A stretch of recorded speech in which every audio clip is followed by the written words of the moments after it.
రోడెక్కిన అంగన్వాడీలు, ముద్దు నిద్రలో జగన్ ప్రభుత్వం. మంత్రులకు బుద్ధే లేదు, సమస్యలు పరిష్కరించకపోతే తగ్గేదే లేదంగన్వాడీలు. చెప్పిన అబద్ధం చెప్పకుండా చదువుకున్న వాళ్లు మోసం చేశాడు సీఎం జగన్. మాజీ జడ్పీటీసీ కరకు సత్యనారాయణ. మరో 3 నెలల్లో రాక్షసి పాలన పోతుంది.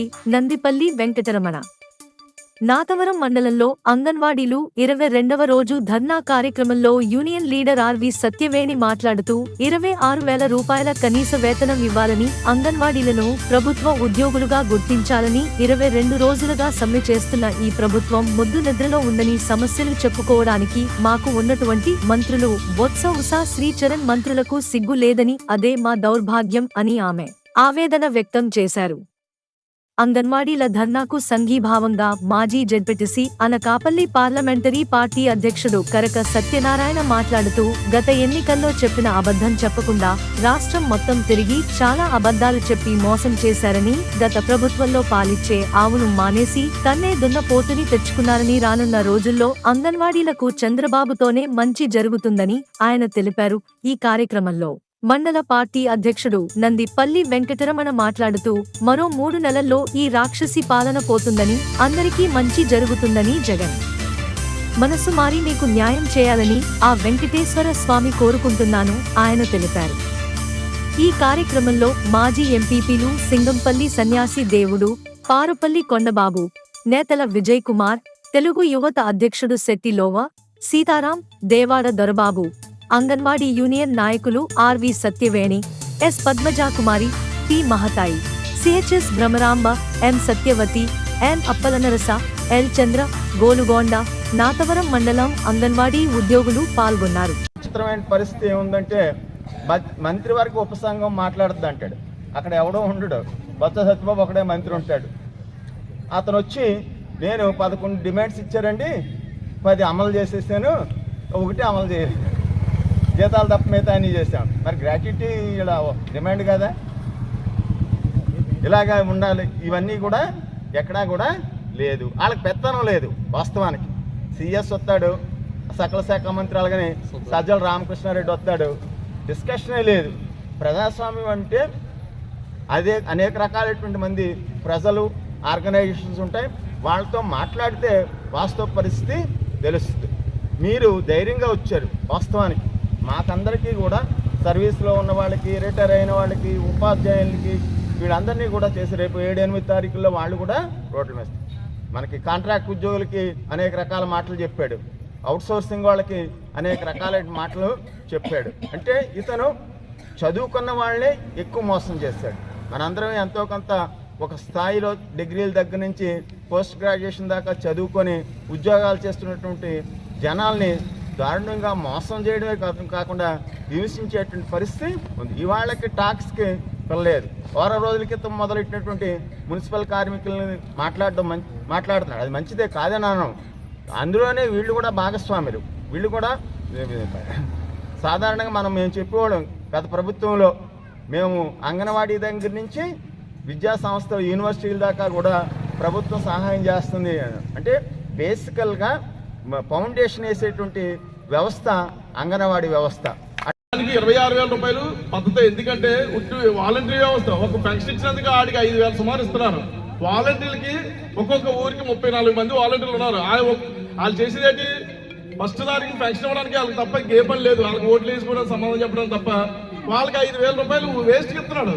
మీరంత కష్టపడి చిన్న పిల్లల్ని తీసుకెళ్ళి వాళ్ళకి అన్ని చూసి మళ్ళీ 9 గంటల నుండి 3 గంటల వరకు మిమ్మల్ని డ్యూటీలో పెట్టి నానా ఇబ్బందులు పెట్టి పనికిరానటువంటి యాప్లు అవన్నీ పెట్టి మిమ్మల్ని చాలా ఇబ్బంది పెడుతున్నాం. ఎందుకంటే మేము లోకల్గా మేము అందరితో చూస్తున్నాం కాబట్టి వాడు తెలుసుకుంటే ఇవ్వచ్చు. కానీ ఎందుకు పగబెట్టుకున్నాడో మాకు అర్థం అవట్లేదు. ఆడవాళ్ళంటే అంత చులకంగా చూస్తున్నాడు, వాళ్ళ చెల్లిని వాళ్ళ మీద చూసినప్పుడు మిమ్మల్ని కూడా చూస్తున్నాడు. కాబట్టి దయించి ఈ 3 నెలల్లోనూ కూడా, ఈ కొత్త సంవత్సరం 2024లోనూ కూడా వాటికి మనసు బాగా చేయాలని ఆ ఏడుకొండ వారు కోరుకుంటూ, మరి ముందుగా మీకు ఈ కనీస వేతనం పెంచాలి. మీరు అనుకున్నటువంటి డిమాండ్లన్నీ చాలా బాగున్నాయి. మేము తప్పనిసరిగా చంద్రబాబు నాయుడు గారి దృష్టికి, రేపు అయ్యన్నపాద గారు తీసుకెళ్తున్నారు. భగవంతుడు దైవాల ఈ 3 నెలల్లోని ఈ సైకో గారు చేయకపోయినా చంద్రబాబు నాయుడు గారు మీకు చేస్తారని మేము కూడా వాళ్ళందరికీ కూడా చెప్పి, మీకు న్యాయమైన కోరికలే మీరు కోరుతున్నారు కాబట్టి తప్పనిసరిగా మీకు అవి జరగాలని కోరుకుంటూ సెలవు తీసుకున్నాను. నుంచి మీరు సమ్మె చేస్తున్నారు. మన ముఖ్యమంత్రి దున్నపోతు మీద వర్షం పడినట్టుగానే తప్ప ఏ రకంగానూ కూడా స్పందించలేదు. అది ఇదే కాదు, మనం చాలా ఈ 4.5 సంవత్సరాల్లోనే మనం చాలా సమ్మెలు చూస్తున్నాం.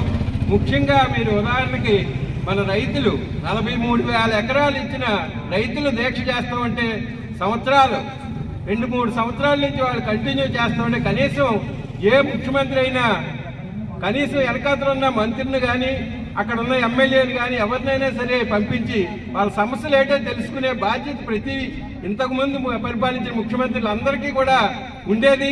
కానీ ఈ సైకో ముఖ్యమంత్రికి ఎటువంటి పరిస్థితుల్లోని ఉండదు. కాకపోతే ఒక్క అవకాశం అని చెప్పి ప్రతి ఒక్కరు కూడా అతనేదో చేస్తాడని చెప్పి నమ్మి మనం చేసాం. కానీ ఈరోజు అతని తాలూకు నేతలు, అతని తాలూకు గుణగణాలన్నీ కూడా మనం చూసాం. కానీ రాబోయే రోజుల్లో మీరు కోరిన కోరికలు కూడా పెద్ద తీర్చలేని కోరికలు కాదు. ఈవేళ కనీసం ఒక మనిషిని కూలికి ఉడుపుకి రమ్మన్నా కోతకు రమ్మన్నా సరే కనీస వేతనం 500కు తక్కువ లేకుండా ఈవేళ మేము ఇస్తున్నాం. మరి మీరు మీ శాలరీ చూస్తే 11,000 అంటే 300 రూపాయలు మీరు చేసే పనులకి 300 చాలా తక్కువ.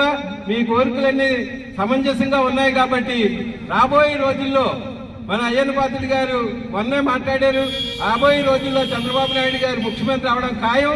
మీ కోరికలన్నీ కూడా తీర్చాలని చెప్పి మీ అందరికీ మనవి చేస్తూ ఈ అవకాశాన్ని ఇచ్చిన మీ అందరికీ కూడా స్టార్ట్ చేసి 22 రోజులు అవుతుంది. ఈ 22 రోజుల్లోనే కూడా మాకు ఎటువంటి సమాధానం అనేది దొరకలేదు. రోడ్డు మీద ఉన్నాము. జనవరి 1 లేదు, క్రిస్మస్ లేదు, ఏమీ లేదు. కానీ మా సమస్యలు ఎప్పుడు ఎవరు తీర్చుతారని ఎదురు చూస్తున్నాము. ఆ అవకాశం అనేది మాకు ఎవరి ద్వారా దొరుకుతుందో మేము ఆలోచన చేసుకుంటున్నాము. ఎందుకంటే అంగన్వాడీ వ్యవస్థను, ICDS వ్యవస్థని స్థాపించి ఇప్పటికి 48 సంవత్సరాలు అవుతుంది. ఈ 48 సంవత్సరాల్లోని ఇప్పటికి 11,500 జీతం అంటే ఎలా బ్రతుకుతాం? మా సమస్యలు ఎలా తీరుతాయి? మేము కోరేది గొంతం కోరికలు కాదు, మాకు న్యాయం కావాలి. ఎందుకంటే ఇంట్లోని 2 పిల్లల్ని సాకాలంటే తల్లిదండ్రులు కొంచెం ఇబ్బందిగా ఉంటుంది. అలాంటిది అంగన్వాడీ సెంటర్లోని మొత్తం 35 మంది 33 మంది పిల్లల్ని 9 గంటల నుంచి 4 గంటల వరకు కూడా సాకడం అంటే సామాన్యం కాదు. ఎందుకంటే వాళ్ళు కొట్టకుండా తిట్టకుండా వాళ్ళ మనసులో మేము స్థానం సంపాదించుకునే విధంగా పిల్లలు సాగడం, తల్లులకి మొత్తం అందరికి గర్భిణీలకి బాలందరూ అందరికీ కూడా సేవలు చేయడం, THRM ఇలాంటివన్నీ చేస్తాము. మేము అసలు గ్రౌండ్ లెవెల్లో వర్క్ చేస్తాం. ఈరోజు పై లెవెల్లో కూర్చుని లక్షల జీతాలు తీసుకుని వాళ్ళు లెక్కలు కడతారు. స్టంటెడ్ అంతా, వేస్టింగ్ అంతా, రక్తహీనత ఎంత ఉంది ఎవరు చెప్తే తెలిసింది వాళ్ళందరికీ. గ్రౌండ్ లెవెల్లో మేము వర్క్ చేసాం కాబట్టి ఇవాళ అక్కడ కూర్చుని వాళ్ళు అక్కడ లెక్కలు కడతారు, లక్షల జీతాలు తీసుకుంటున్నారు. ఇక్కడ మేము మా కష్టాన్ని ఎవరు గుర్తించేది? ఎప్పుడు గుర్తిస్తారు? సీఎం గారు దిగి రావాలి, మా సమస్యను పరిష్కరించాలి. దురదృష్టకరం ఏంటంటే మాకు దొరికిన మంత్రులు ఇద్దరు కూడా, బొత్స సత్యనారాయణ గారు, ఉష శ్రీశరణ ఇద్దరు కూడా చేతకాని మంత్రులు అనమాట. ఎందుకంటే మా సమస్యల మీద వాళ్ళు పరిష్కారం గురించి మాట్లాడమని కమిటీ వేశారటని నాకు తెలిసింది. కానీ వాళ్ళు ఏం మాట్లాడుతున్నారు? చర్చలు పిలుస్తున్నారు. ఏం మాట్లాడుతున్నారు? వాళ్ళే చర్చించుకున్నారు. ఈ విషయం పైకి వెళ్తుందో లేదో కూడా మాకు డౌటే. ఈ రోజు మాకు ఒక మెసేజ్ వచ్చింది, రేపు 3వ తారీఖుని కలెక్టరేట్ ముట్టడించడం అని చెప్పి అందరం కూడా అనుకున్నాము. ఈ రోజు ఆఫీస్ నుంచి మెసేజ్ వచ్చింది, ఎవరైనా సరే కలెక్టర్ ఆఫీస్కి వెళ్ళి ముట్టడి చేస్తే మాత్రం మీకు అవుతుంది, ఎవరు సెంటర్లో వాళ్ళకి వెళ్ళాలి, లేదంటే తగిన చర్యలు తీసుకుంటామని ఇప్పుడు మెసేజ్ వచ్చింది. కానీ మా పోరాటం అయితే విరమించే లేదు. ఈ 3 నెలలు కాదు, 6 నెలలు సరే మా సంస్థ పరిష్కరించే వరకు మేము పోరాడతామని పోరాడి తీరుతాం, సాధించి తీరుతాం. ఎందుకంటే మేము గొంతం కోరికలు కోరలేదు. మా సేవ అపరిమితం, పరిమితం కాదు, అపరిమితం. ఎందుకంటే సెంటర్లో 9 గంటల నుంచి 4 గంటల వరకు మేము చేసే పనికి 338 రూపాయలు పడుతుంది మాకు. ఎలాగా? కొన్ని 1 గంట వరకు ఉంటే మధ్యాహ్నం చేదో పనికి పోయి ఉన్నది సంపాదించుకుని పిల్లలకి భర్తని పోషించుకుంటాం.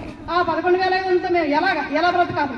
మా పిల్లలకి కూడా, మా పిల్లలతో మేము సంబంధించి గడపలేకపోతున్నాము, అలాగే న్యాయం చేయలేకపోతున్నాం. ఇంట్లో కూడా మేమైతే మాత్రం మేము అనుకున్న కనీస వేతనం 26,000 ఇచ్చే వరకు వదిలిపెట్టండి.